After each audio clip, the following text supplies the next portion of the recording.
Morning दोस्तों, आपका मेरे इस चैनल जिसका नाम है अंग्रेजी अरीना में हार्दिक स्वागत है। मैं आपके सामने एक बार फिर से प्रस्तुत हूँ कुछ इस तरह की बातें लेके जो बहुत ज़्यादा रोचक हैं और आपको मैं बताऊँ कि वो किस प्रकार सही है अप्लाइड करने में। किसी भी चीज़ का एप्लीकेशन एक ही तरीके से नहीं होता। कई बार एक ही स्थिति में 2-3 सेंटेंस लिखे जा सकते हैं। ठीक है, जैसे मान लो मैं लिखता हूं स्टार्ट व्हेन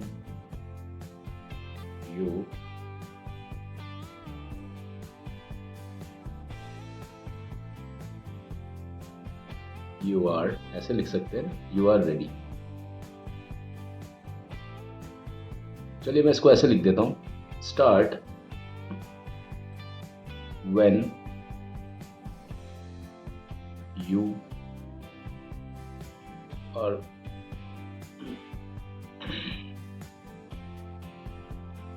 रेडी। ठीक है, तो आप देखेंगे यहां पर क्या लिखा हुआ है, start when you are ready. When you are ready, ये क्या है?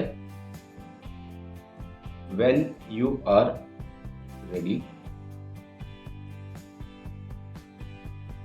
एक बार सेंटेंस को लिख लिया हमने, एक बार दूसरा सेंटेंस लिखते हैं, फिर मैं आपको इकट्ठा बताता हूं। दो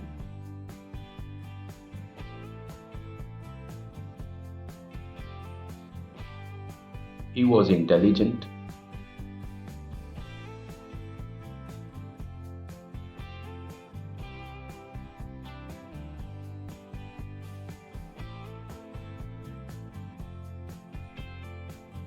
he was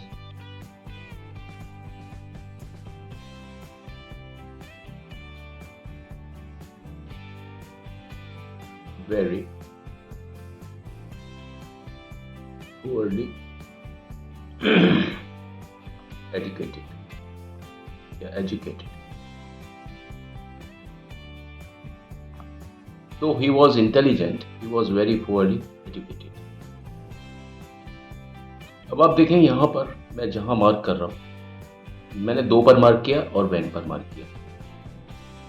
ये क्या है? ये है कंजंक्शन। क्या है ये कंजंक्शन। कंजंक्शन के बारे में मैंने आपको बता दिया है क्या होते हैं कंजंक्शन। पिछले मेरे वीडियो में आपने देखा, पूरा टॉपिक तो नहीं लिया मैंने, लेकिन मैंने आपको थोड़ा सा बताया है कि कंजंक्शन और प्रेपोजिशन में जहां मैंने फर्क बताया वहां मैंने कंजंक्शन बताया। ठीक है, जहां 2 एक जैसी डिग्री की चीजें आती है और उसके बीच में जो शब्द लिखा जाता है हम उसको बोलते हैं कंजंक्शन। ठीक है, ये 2 एक जैसी डिग्री है, ये सेंटेंस है, ये भी सेंटेंस है, बीच में क्या लिखा गया है? कंजंक्शन, ये शब्द है, इसको बोलेंगे कंजंक्शन, है ना। यहाँ पर ये सेंटेंस है पूरा, ये स्टार्ट एक पूरा सेंटेंस है, इसका मतलब है you start when you are ready. तो यू आर रेडी भी एक सेंटेंस है और यू स्टार्ट वो भी एक सेंटेंस है। तो सेंटेंस और सेंटेंस के बीच में जो शब्द आ गया वो क्या है? सेम डिग्री, यानी सेंटेंस और सेंटेंस के बीच में जो शब्द आ गया वो है कंजंक्शन। इस सेंटेंस को मैं ऐसे लिख सकता था, ही वॉज वेरी पुअरली एजुकेटेड दो ही वॉज इंटेलिजेंट। तो ये जो कंजंक्शन है ना, ये बीच में आ गया, यानी 2 सब्जेक्ट सेंटेंस है। ये एक सेंटेंस है, ही वॉज इंटेलिजेंट और ही वॉज वेरी पुअरली एजुकेटेड। ये 2 सेंटेंस है, एक जैसी डिग्री की चीज़ें हैं, हैसियत, इसकी भी हैसियत सेंटेंस की है, इसकी भी हैसियत सेंटेंस की है। 2 समान हैसियत की चीज़ें साथ में हैं और उसके बीच में ये शब्द है कंजंक्शन। जो शब्द है उसको हम कंजंक्शन बोलेंगे, ठीक है ना। यहाँ पर लेकिन मेरा मकसद कंजंक्शन को बताने का नहीं है। यहाँ पर यह है कि अगर मान लीजिए इस तरह से कंजंक्शन आ गया है तो आप क्या कर सकते हैं? आप start when you are ready, और यहाँ पे लिखा है दो ही वॉज इंटेलिजेंट, तो आप यहाँ पर start when you are ready, तो आप क्या लिख सकते हैं इस पॉइंट पर? आप लिख सकते हैं स्टार्ट व्हेन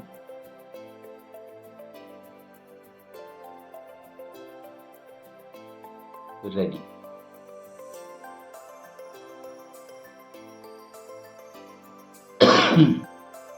आप सीधा कंजंक्शन से जोड़ सकते हैं इसको उसी तरीके से। अब यहां पर हो सकता है दो,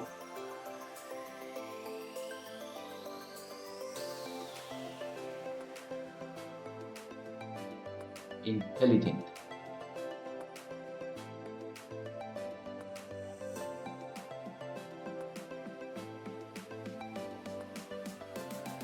तो इंटेलिजेंट, यानी यहां पर भी आपने देख क्या किया, कंजंक्शन से सीधा जोड़ा।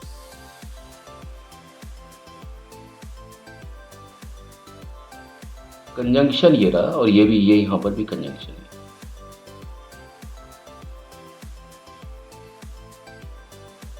कंजंक्शन के तुरंत बाद में हम एडजेक्टिव को ऐसे जोड़ सकते हैं, लेकिन कब जोड़ सकते हैं, एडीजे मतलब एडजेक्टिव, कब जोड़ सकते हैं हम एडजेक्टिव को कंजंक्शन के बाद में, जबकि यहां पर ये चीज आ रही हो, he was और you are, इस टाइप से। ये है आपके, you जो है आपका क्या है, ये है सब्जेक्ट प्रोनाउन। क्या है ये, सब्जेक्ट प्रोनाउन। जब सब्जेक्ट प्रोनाउन इंट्रोड्यूस हो रहा है, यू क्या है, सब्जेक्ट प्रोनाउन है। ऐसे ही जो ही है वो क्या है, वो है सब्जेक्ट प्रोनाउन। तो जब सब्जेक्ट प्रोनाउन आ रहा है कहीं पर, जब सब्जेक्ट प्रोनाउन आ रहा है, ठीक है, और सब्जेक्ट प्रोनाउन से पहले क्या लिखा हुआ है, कंजंक्शन लिखा हुआ है। ये सब्जेक्ट प्रोनाउन है और ये है कंजंक्शन। कंजंक्शन कौन सा है, दो, और सब्जेक्ट प्रोनाउन कौन सा है, ही, और ही के बाद में वॉज और पूरा सेंटेंस है। उसी तरीके से ये कंजंक्शन है व्हेन, और उसके बाद में यू जो है वो सब्जेक्ट प्रोनाउन है। अगर स्थिति इस तरह से है आपके, तो क्या होगा, आप इसको सब्जेक्ट प्रोनाउन को आप हटा सकते हो। यहाँ पर मैंने किया है सब्जेक्ट प्रोनाउन को, इसको यू को मैंने, और यू के साथ में पूरी आर को भी हटा दिया। उसी प्रकार मैंने यहाँ पर ही तो हटाया ही हटाया, ही के साथ में मैंने वॉज को भी हटा दिया। तो आप देखिए यहाँ पर फिर क्या बचा, दो, और ये लास्ट में क्या बचा, इंटेलिजेंट। इंटेलिजेंट जो है वो एडजेक्टिव है। और यहाँ पर ये देखिए व्हेन यू आर रेडी, तो यहाँ देखिए व्हेन यू आर रेडी, तो यहाँ पे मैंने लिखा व्हेन रेडी। व्हेन कंजंक्शन के बाद में सीधा लगाया एडजेक्टिव, व्हेन के बाद में मैंने लगाया रेडी, ये लगा दिया मैंने रेडी, यानी कंजंक्शन के बाद में मैंने लगाया सीधा एडजेक्टिव। यहाँ पर भी मैंने कंजंक्शन के बाद में सीधा लगाया एडजेक्टिव, ठीक है। तो ये जो यूसेज है, ये बहुत एक अच्छा यूसेज है, जिसको आप लोग पत्र पत्रिकाओं में पढ़ते हैं, और ये सेंटेंस किसी भी तरीके से गलत नहीं होते। अब आप इस सेंटेंस को यूँ बना सकते हैं, though intelligent he was very poorly educated. Though intelligent he was very poorly educated। Sentence छोटा भी है लेकिन पूरा मीनिंगफुल है, और बिल्कुल वही मीनिंग है जो इनका मीनिंग है ऊपर वालों का, ठीक है। When ready, start when ready, ये तो पूरे सेंटेंस होते हैं, ठीक है। यहाँ तक हम लेकर के गए बात। तो आप देखेंगे ये जो सेंटेंस जो लिखा, 1A और ये हो गया 1B, तो ये 1A 1B और 1, ये तीनों जो सेंटेंस है वो एक ही है ना। और सेंटेंस नंबर 2 और सेंटेंस नंबर 2A, ये दोनों एक ही, ठीक है, मीनिंग में भी और वैसे भी। तो ये है ना, ये एक से ज़्यादा आपका यूसेज एक ही स्थिति में दिया, ठीक है। तो आज की वीडियो में बस इतना ही, और मैंने फिर से आपको ये बताने की कोशिश की है कि आप सेंटेंस में किस तरह से वैरायटी दे सकते हैं। एक ही बात को बोलने के कई तरीके होते हैं, और इस तरह के सेंटेंसेस बड़े बड़े जो इंग्लिश मैगज़ीन और अखबारों में यूज़ होते हैं, और हम अचानक से इसको गलत कर देते हैं, और वास्तव में लोग इसको गलत कर देते हैं, कंपटीशन वाले बच्चे भी या बोलने वाले। और मैं फिर से बोलता हूँ कि जो ट्रांसलेशन जो सीखते हैं बच्चे ट्रांसलेशन जो सीखते हैं, उनके सामने अगर इस तरह के सेंटेंसेस बना दिए जाएं जो कि हिंदी से अंग्रेजी में ट्रांसलेशन सीखते हैं, हूबहू ट्रांसलेशन सीखते हैं और टीचर्स उनको बेवकूफ़ बना बना के ट्रांसलेशन बताते हैं, शब्द से शब्द का, यानी एक एक शब्द हिंदी का उतारो और उसके मतलब उसके बदले में इंग्लिश का वर्ड लिखो।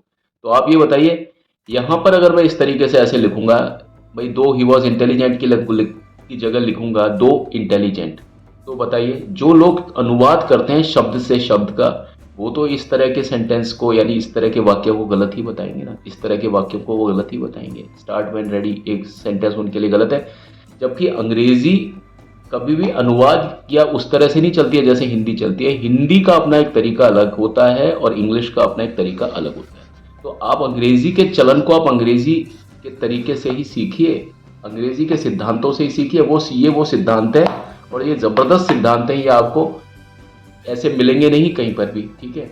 ये वही होता है जिसको तजुर्बा होता है इन सब चीज़ों का, जो प्रैक्टिकल तरीके से देखता है इंग्लिश को और सुनता है समझता है, जिसको मालूम होता है, वही आपको इस तरीके की बातें बता पाएगा।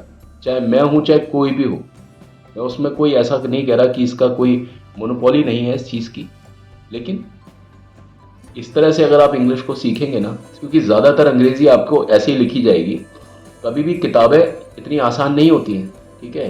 छोटी किताबें आसान होती हैं, लेकिन आप छोटी क्लासेस से आगे जाओगे तो आपको बड़ी क्लासेस में भी जाना पड़ेगा, फिर अखबार और वो सारी चीज़ें भी पढ़नी पड़ेगी। और मान लीजिए आप कहीं विदेश वगैरह गए, विदेशों में तो इस तरह की चीज़ें आम हैं, तो वहाँ आपको अपनी पुरानी पढ़ी हुई जो अंग्रेज़ी है, जो आपने पहले पढ़ी थी, किसी टीचर ने आपको पढ़ाई थी एकदम अनुवाद के तरीके से हिंदी अंग्रेज़ी वाले, तो वहाँ पर आपको बिल्कुल भी चीज़ें समझ में नहीं आएंगी और फिर आप उन टीचर्स को भला बुरा कहोगे कि साहब उसने हमको क्या पढ़ा दिया, और या आपको लगेगा कि ये जो बोल रहे हैं ये इंग्लिश ही नहीं है। लेकिन वो इस तरह की इंग्लिश होती है, इस तरह की इंग्लिश वास्तव में आपके लिए बहुत ज़्यादा कारगर होती है, बिल्कुल सही अंग्रेज़ी है।